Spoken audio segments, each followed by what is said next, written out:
Restaurée, la Vénus de Milo prend une nouvelle place au Louvre. Le Monde.fr. La Vénus de Milo, joyau d'art grec du musée parisien du Louvre, désormais toute propre après une restauration de plusieurs mois, a été réinstallée au Louvre. Des examens ont révélé les détails de plusieurs restaurations précédentes.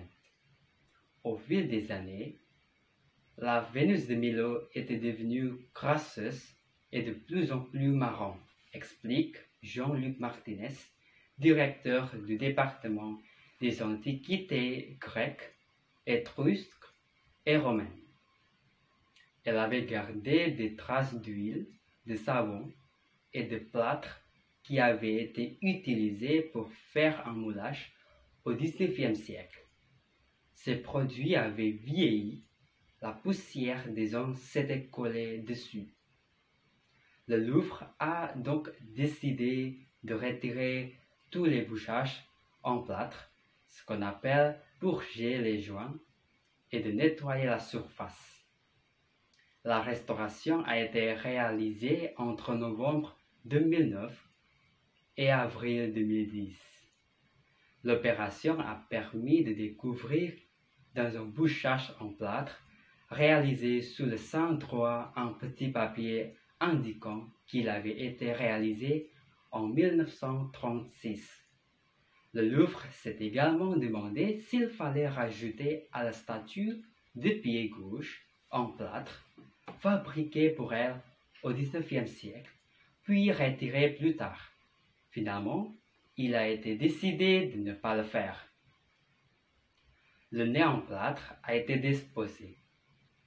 On s'est aperçu avec horreur que le sculpteur Lange, chargé de la restauration en 1821, avait retaillé le nez, pensant faire un appendice en marbre, indique M. Martinez.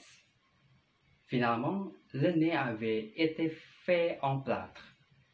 La commission de restauration a décidé de remettre le nez en plâtre car la cassure artificielle est affreuse, selon M. Martinez.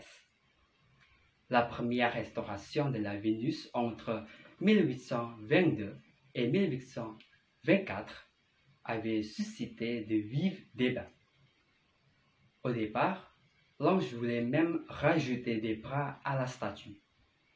Ils ont été fabriqués, mais heureusement la polémique a empêché qu'ils soient montés sur la Vénus. Star des collections du Louvre, avec la Joconde, la Vénus est à présent installée dans une très grande salle réaménagée spécialement pour elle, afin que les 6 millions de visiteurs qui défilent devant elle chaque année puissent l'admirer dans de meilleures conditions.